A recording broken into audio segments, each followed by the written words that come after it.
Hello YouTube! I am super excited to finally have the time to record this video for you guys. As you can tell by the title, I had my baby and it has been an absolute whirlwind of learning and cuteness overload and yeah, it's just been great. And I've been really enjoying the newborn stage so much, and at the same time I'm really excited to have a little break right now while the baby sleeps so that I can share my birth story with you. So I will try my best to make this story as cohesive as possible. So where to begin? I guess we'll just start on October 3rd, 2024, which was my baby's due date. I woke up at 3:30 in the morning with some contractions, or really what it felt like was kind of like period cramps, like moderate period cramps, but they were honestly strong enough that I could not go back to sleep. And my midwife said, like, if you wake up in the middle of the night, try your best to go back to sleep because you really do need your rest. So I tried. I drank a mug of chamomile tea and that did not work. So I decided to start deep cleaning the house because I had a feeling the baby was on his way, and he was. So I started cleaning the kitchen, Swiffering the floor, you name it, I cleaned it. And then after that, it was getting later, the contractions were getting stronger. It was my first time in labor, so I wasn't sure what to expect or how intense it was gonna be. Then I started to make some chicken soup because I really wanted to eat some chicken soup after the baby was born. So I got started chopping all the vegetables, putting them in a pot, and I was still having these contractions, and in between each one I would like sort of like run around the house like holding my belly like argh. It's just totally in pain but kind of trying to ignore it. I texted my midwives around 8 a.m. and I was still like cooking and cleaning, and I was like, hey, I might be in labor, and they were like, okay, try to gaslight yourself into thinking that you're not, so then it's like easier, I guess, if you like don't like, I don't know. Anyway, so I was like trying to gaslight myself like while making this soup, and then I finished the soup and I was like, okay, I need to keep cooking. So then I started making a chili. My husband woke up and I was like pretty chill at this point, like it wasn't super painful, and he was like, oh, so those cramps last night, like you weren't in labor, right? Like that's good. And I was like, oh no, I was in labor. And I am in labor. And then I got a big cramp. Yeah, that's kind of funny. So I was like trying to cook and clean while having these like pretty strong period cramps at this point. They were getting more and more intense, but it was still pretty early in the day and I was still able to, you know, do my little things around the house and sort of get things prepared.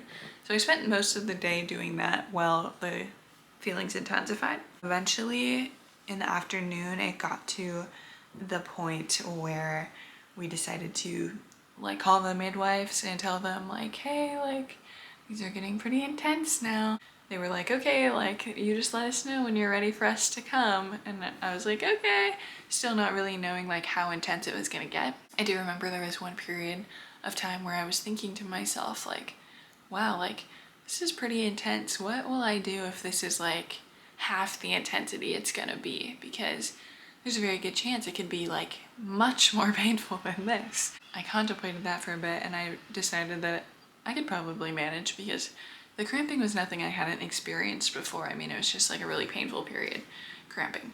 So I was like, I can probably handle more. Well, the pain did worsen, and at this point I was like going on my hands and knees a lot on my bed. Like every time I felt a contraction come, I'd run into the bedroom and go on my hands and knees and just kind of like ride the wave of the sensation. And a few hours of that and my wrists were just completely sore, just from being on my hands and knees so much. But it was really the only like position that I felt like comfortable doing and intuitively that I like wanted to go into to like handle the contraction. So that's what I was doing. And then around 5:30 p.m. I just called the midwives again and I told them it was getting pretty intense now, kind of like that. And they were like, okay, like we're gonna start heading over now, which was good because shortly after that, I was on my hands and knees and I was experiencing a pretty intense contraction when I felt my water break. It was literally like a gush feeling, like not like a I just peed my pants feeling, like a wow, that was a lot of water. I was like on my bed, so I like tried to put my hand down to like catch the water. Not very successfully, but we texted my midwives. They gave us a call even though they were on their way, and they were like, okay, like just so you know, it might get more intense now.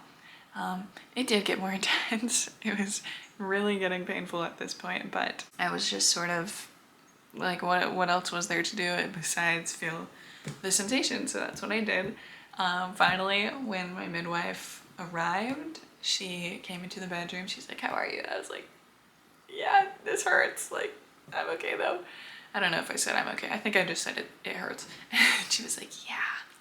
And so the first thing that she had me do was stand up, and she was pushing upwards on my stomach while I tucked my pelvis down because my baby, his name's Theo by the way, I don't think I mentioned that before, Theo was stuck on my pubic bone and we had to get him off.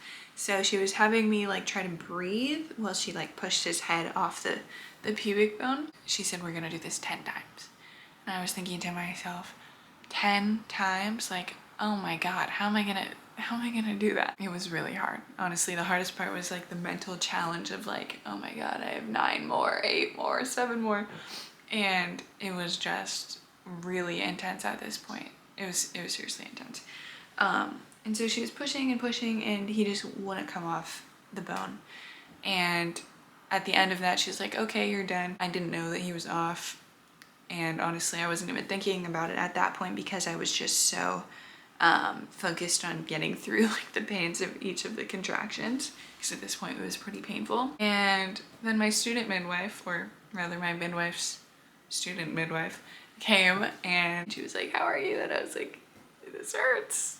Because that's really all I could think was, wow, this hurts like really bad. And at this point my midwife had already decided that it was time to start setting up the birth tub, and her and my husband were doing that, and I was just like moaning and groaning away. And honestly, it's kind of funny because prior to the birth, I watched a couple birth videos and I like heard of this concept called like roaring through the birth, which is basically just like being really loud while you're in labor. And I was like, yeah, there's no way like that's gonna be me. Like, I think I'm like a pretty quiet person. No. No, I was not a pretty quiet person. I was definitely moaning and groaning. I think we closed all the windows, and I know by the end of the night all the dogs in the neighborhood were howling, but we'll get to that. I was moaning and groaning and finally moved into the birth tub. By this point, I have no idea how far the contractions were apart, probably like 4 minutes or less maybe. But when I got into the tub, first, great pain relief.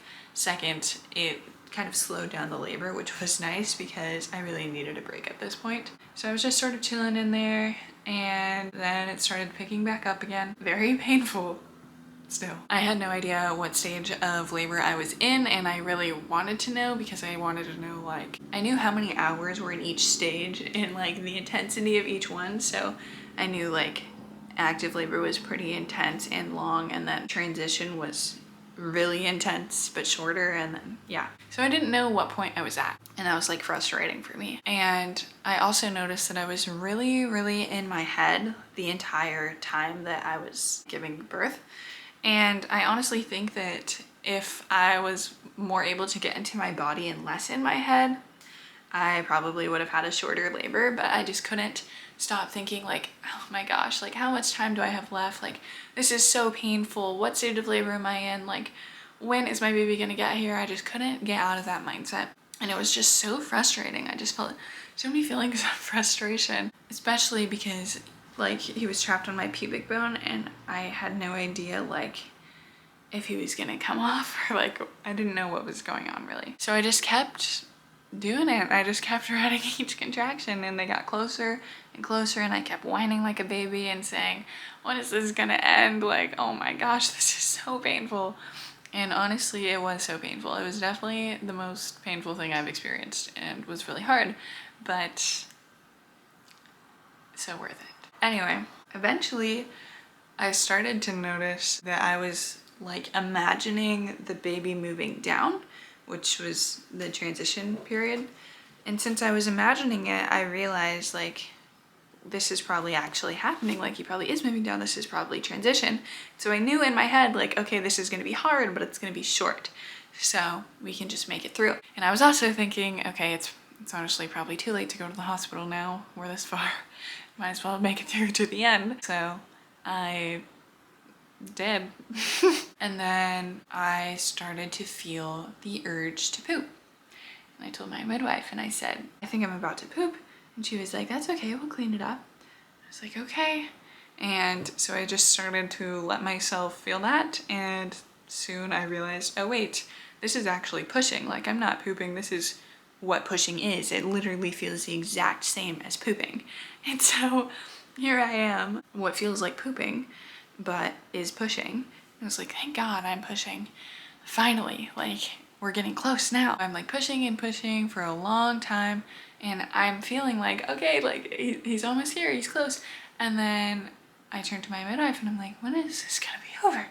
She's like, I don't know. And then she drops a bomb that he is not off my pubic bone yet, which was honestly the most disheartening thing I've ever heard because I thought that he was so close, and hearing that he was still stuck on the bone was like, oh no, like how much more then? I don't know if I could keep doing this. Like this is really painful. I was really sad about that, but what can you do? I mean, I couldn't go to the hospital. There's nothing to do but surrender to the sensation of pushing. And so that's what I did.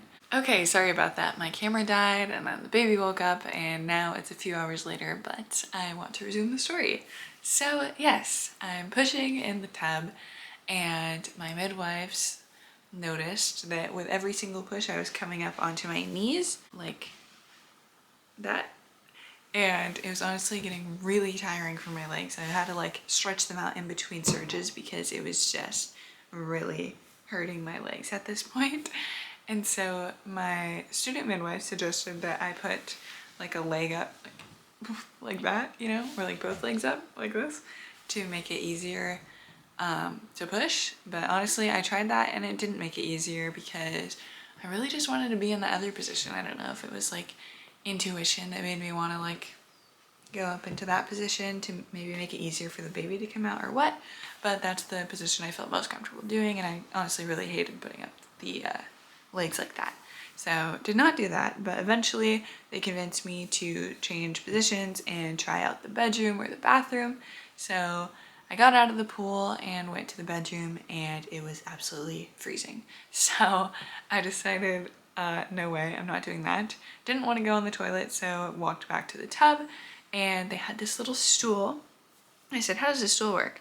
They said, you just sit on it, and yeah. I decided to try that out, and honestly, I made a lot of progress when I did that because you could like grab the metal bars while you sat on it and just like totally clench your fists, which is all I wanted to do at this point because it was so painful. So I was like clenching my fists and holding on tight, and we made lots of progress. I could literally feel Theo moving down and down. Eventually I decided that I wanted to get back in the pool because I knew that I wanted a water birth. I had like this dream a couple of weeks prior to the birth of me having a water birth, and so I knew that was something that I wanted. And so I got back into the pool and still kept coming up onto my knees and still had really sore legs. So then I said, okay, I want to stand up, still in the pool. So I stood up and I would wrap my arms around my midwife, student midwife, husband, anyone I could grab, and I would just like sink down with the surge, and it just made it so much easier. Like I was like squatting while I was pushing, and it just made it way easier to like put all my weight onto someone else while I did that. And so did that for a while, and then I sat back in the pool and I could really feel his head coming down now, could really feel the burning sensation. And so I was pushing this one time and then I felt a tear while I was pushing. And I had no idea at the time whether it was minor or not, and it hurt and stung, and I thought that it was worse than it ended up being.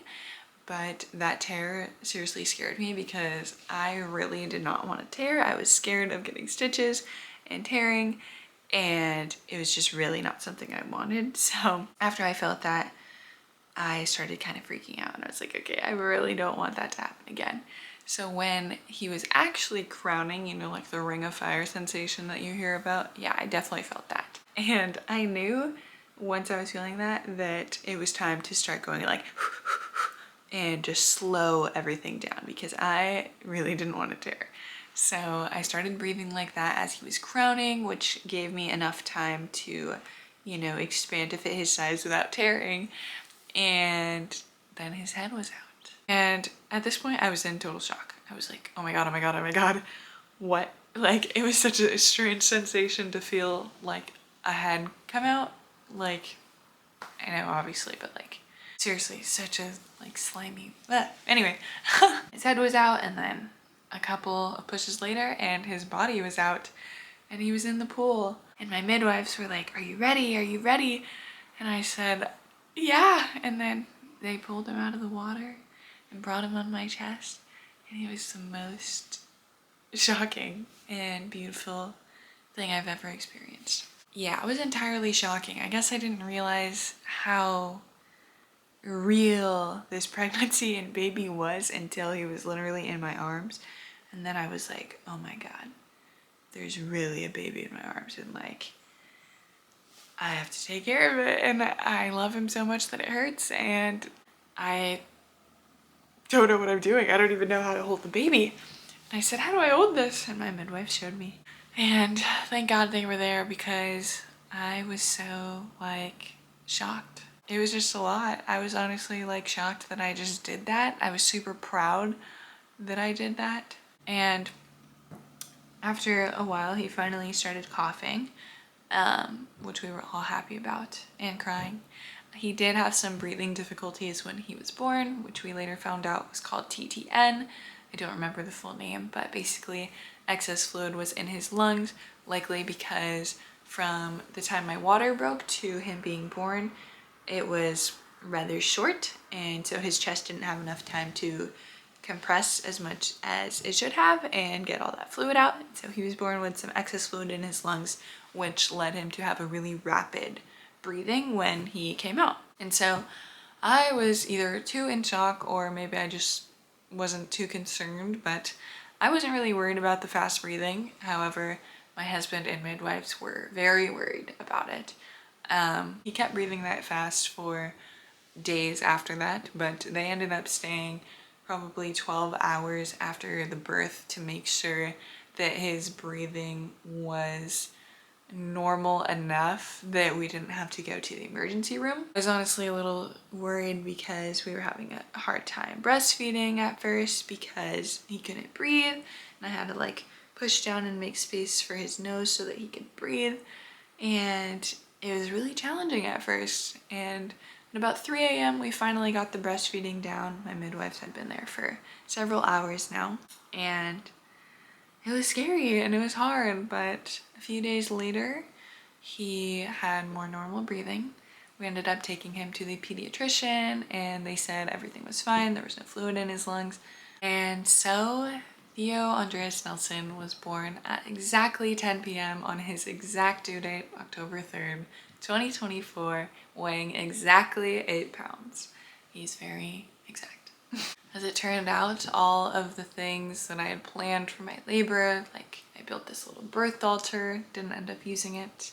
I bought a labor comb to squeeze, forgot about it. Didn't have time to turn on the diffuser with my oils or turn on my little fairy lights, but it was honestly perfect. And even though there was that scary thing with the breathing, it was honestly all okay. And it is all okay because I have such a sweet, beautiful little baby, a forever friend that I get to take care of every single day. And even though it's exhausting, I don't mind at all because when I look into his little cute face, I can't help but be just super excited that he's mine. And honestly, I'm still a little bit in shock about everything, and it's been like 2 weeks. So that's that. That's the story of how I had a natural birth at 22. And I hope this made sense. Thank you so much for watching this video. I will have more baby content coming shortly, but obviously for now I have a little newborn to take care of, and so I don't have a ton of time to film and edit. But I hope that you stick around and maybe subscribe, maybe like this video if you want. And I don't know why my voice keeps getting higher, but thank you so much for watching, and I will see you around, hopefully. Bye!